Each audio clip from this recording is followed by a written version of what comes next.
ভাই প্রধান অতিথি সহ মোহাম্মদপুরের বিএনপি যুবদল ও অন্যান্য অঙ্গসংগঠন নেতৃবৃন্দকে রাজশাহী জেলা যুবদলের পক্ষ থেকে জানাই সংগ্রামী সালাম ও শুভেচ্ছা।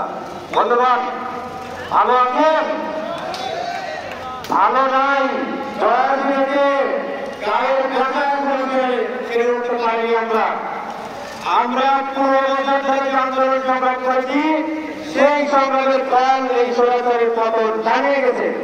কিন্তু আমাদের লক্ষ্য এই স্বাধীন বাংলাদেশে সার্বভৌমত্ব রক্ষা করতে হবে, বাংলাদেশে একটি সুষ্ঠু নির্বাচন করতে হবে, গণতান্ত্রিক সরকার প্রতিষ্ঠা করতে হবে। আমাদের আন্দোলন এখনো শেষ হয়নি। সুতরাং আমাদের মধ্যে অনেকেই প্রকাশ স্বর্গে বাস করছেন। সেটা চলে পালিয়ে গেলে আমাদেরকে কাজ শেষ হয়নি এখন আমাদের অনেক দায়িত্ব, অনেক কাজ আমাদেরকে সজাগ থাকতে হবে যেন বাংলাদেশে আবারও কোনো স্বৈরাচার ধরা না করে।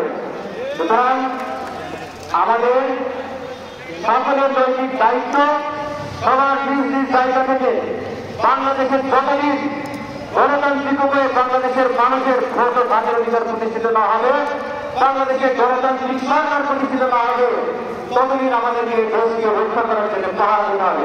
আমাদের প্রস্তুত থাকতে হয়।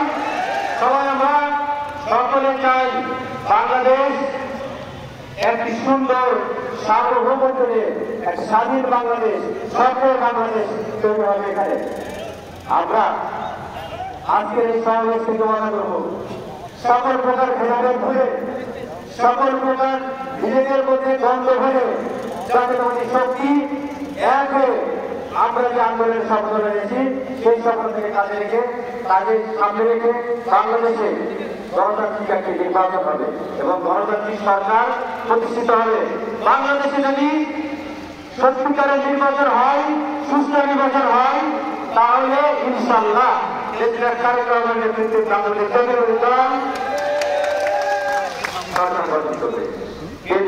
আসবে, এদেশের শান্তি প্রতিষ্ঠিত হবে, এদেশের মানুষ ধর্ম নির্বিশেষে, জাতি ধর্ম নির্বিশেষে এদেশের মানুষ নিজ ঘরে ঘুমাতে পারবে।